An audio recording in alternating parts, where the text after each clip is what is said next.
Hello YouTube, welcome back to another video.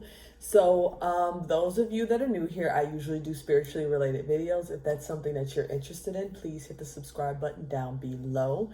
You guys, I got some fun stuff to let you guys know about. I'm gonna let you know at the end of the video though. But anyways, y'all already know there has been a lot going on. Y'all ain't even... Hello YouTube, welcome back to another video. So those of you that are new here, I usually do spiritually related videos. If that's something that you're interested in, please hit the subscribe button down below. You guys, I got some fun stuff to let you guys know about. I'm gonna let you know at the end of the video though. But anyways, y'all already know there has been a lot going on. Y'all ain't even... So I will ask later if anyone wants to know how to make homemade... So basically, I grew up in a household that was majority Christian. I say majority due to the fact that there are still a couple of other religions that can actually fall under that, like Baptist and apostolic, Pentecostal. I mean, but they basically have, for the most part, the same teachings. And when I grew up with that, of course, I always heard Bible scriptures from my grandmother. She always made sure we knew about it. My mother made sure that she read the Bible to us. I had an aunt that was actually a pastor. And then she would also come over and have church for us as kids and everything like that. So it was definitely something that was always there, anything having to do with God. But eventually, as I got older, there were things that I was conflicted about. And it mostly happened when I started going to my husband's grandmother's church. At the time, he was my boyfriend. But when I started to go there, with my mom, then I was really confused because they were prophets and prophetess and evangelists, and I had no clue what any of those were, especially being that we weren't in church all the freaking time. We would go on certain Sundays, but it wasn't all the time. And to the best of my knowledge, I was always only aware that was psychics, and psychics were supposed to be bad, and I didn't have any idea that there were actually prophets in the Bible. Even if I heard the word, I didn't know what the hell it was. I wasn't even sure about that. And then people were prophesying to me about things that I would eventually end up doing in my adult life and things like that. But what really set it off for me, that really kind of pulled me away from the church, just doesn't mean that I wouldn't go to church again. So understand what I'm saying. I'm not necessarily saying there's anything wrong with church. It's just that with church, they have you say that you aren't supposed to question God. And to the best of my knowledge, I always thought that questioning God would be like if you lost your grandmother and you said, okay, well, why is my grandmother dead? And you telling God, why did you take him from me? I thought that was questioning God because God knows what he's doing and there's a reason that person had to go. But when you're asking questions trying to look for spiritual growth, that is the problem that I had. And it wasn't necessarily me personally that experienced it a whole lot. It was more so watching other people go through this and say, well, what about dinosaurs? And what about this? And what about that? And they couldn't answer those questions for them. Or they would say, oh, the devil's trying to trick you, or pray on it, fast. And I'm like, okay, well, people want answers to this. Why can't they get answers to this? Now, this is where my dad comes into this, because my dad is a big conspiracy theorist. He actually reads a whole lot. He read the Quran, he read the Old Testament of the Jewish Bible, he read the Apocrypha, all of these different books.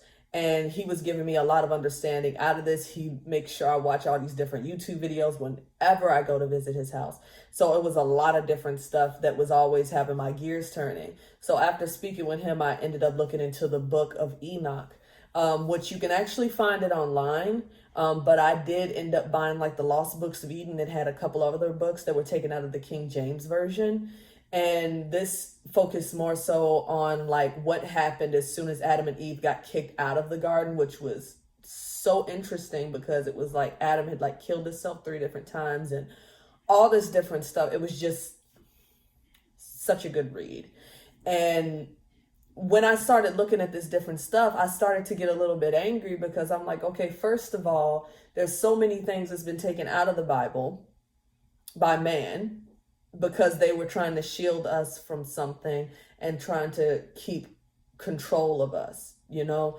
And what sucks is that because I had to seek this information out, I can't even actually ask somebody that would be a pastor or a guru, if you will, about this information because there was nothing that they could tell me about it. So that is when I started getting deeper into doing things myself to find answers about things because I wanted to know. And I felt like if I was going in the wrong direction, that God was going to tell me, hey, stop, you're going too far. You get what I mean?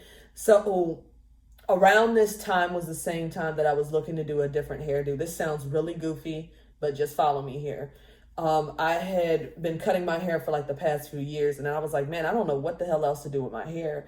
And I had looked into locks. So at first it turned into looking up if I could comb them out, you know, stuff like that. So it was small things like that. And then I ended up running into a lot more deeper information. And this is what I'm telling you this due to the fact that when you want to know something and you ask God, if you need more information or you want to have more understanding about things will just have a domino effect in your life, and it's freaking insane. I'm looking for a hairstyle and started finding out how hair is the extension of the nervous system and how it's a sixth sense and how people would lock their hair because it would hold power essentially, you know, and this is covering your crown chakra. And then what's crazy is it would connect back to the Bible with stories like Samson, or there's different parts in the Bible where they say all the time, like, oh, okay, well, I'm dedicating my son up to God and I'm not going to cut a strand of hair off his head. And then this is where like a lot of this came from. So when I did that, I went ahead and I ended up locking my hair after I had done a lot more research on that. And probably when I got closer to the year mark of doing my hair, or locking my hair, that was when like some really spiritual stuff started to happen. And one of the things that happened was and I have a video on this, I'm just going to kind of cruise through this real quick. But when I was like falling asleep, I don't live with my mother-in-law, but I heard her and her husband arguing in their house. And I ended up talking to her about it the next day, and she told me that's exactly what had happened. Then I also mistakenly astral projected, which I need to do a video on that. But the thing is, we're just going to keep going. But this is when I found out about a lot of different stuff like this, and having to do with astral projection and the sixth sense of your hair and things like this. And I got deeper into it. And then I was also meditating, but this is what's crazy. I did start meditation originally to help me with my anxiety after I had my youngest child. And through meditation, I was finding out more info about more things, because then I would have a problem. I would sit down in meditation, and then when I would sit down and meditate, I would be like, okay, well, I guess I didn't get nothing, you know? And I would be like, okay, well, I'm finna go sit down, and would go sit down and then just have an aha moment, like, my solar plexus is bothering me, and had never heard the term whatsoever. Tell me why. I looked it up, and that's actually having to do with the gut. That's a solar plexus chakra, and that's actually where anxiety comes from. Then this connects to science, and then that's having to do with the microbiome when you have bad bacteria outweighing your good bacteria. So all of these different things completely connected for me. And I know that like with some of this stuff, like, you know, you're not able to talk to people about it. And then you're like, okay, well, am I doing something wrong? Because when I told people of the church that I was meditating, they told me, oh, well, you're opening portals, you're opening doors. And no, it's not. It's just the case that you're actually becoming more aware of your surroundings. We as people are like, we do not live in the now. And we always got our mind somewhere else. You know, we don't actually have it where we're going, okay, well, now this is what's going on. We're always going, well, if I just had $50 more, I would be happier. Or what? And after you get that 50, you're like, well, once I get $1,000, I'm going to be happier. And then once I get that 1,000, once I get 5,000, I'll be happier. So you're never happy with what's going on now. And spiritually, you know, even having to, like, even though I broke that down in the sense of money, you get what I mean? It's still, we're not here. We're not ever here. We're always in our heads. We're always thinking about something. So I'm just here to tell you that in my spiritual journey, when I was getting into stuff that I was really scared about, that I was like, oh my God, I'm going to go to hell for this, or I don't know if I'm displeasing God with this. Ask and the answers will be revealed to you. Do not be afraid. In church, there's this whole thing that we have that we think that the mother of church, that the church has to bless something, that the pastor of church has to bless something. They always think that. But you know what? At the end of the day, if that's what you believe and you believe you don't have the power, then by all means, then please do have those people bless you or bless whatever things that you're bringing to them. But know that God already gave us the power. You have to understand that he breathed, I guess I'm saying that right. He breathed his breath into us. We have that same power within us. God is already within us. So the thing is that if you tell God, look, I'm confused. I don't know what I'm doing. Is this wrong? Is this right? If it's wrong, please stop me. And there's so many times in my life where I said that and got more info, got more information. And I just want people to know that. I need you to know that. So besides all of this video, because this is basically a rant that I am doing, I have currently opened up a business. So I actually sell aura baths. I sell money oil. And I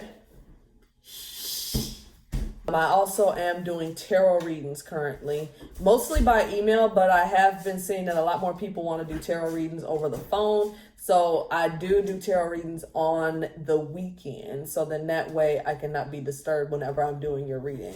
So if you guys are interested in that, I'm going to leave a link below for that. So please check me out. And you guys, I will talk to you later. Please hit the like and the subscribe button and the notification bell.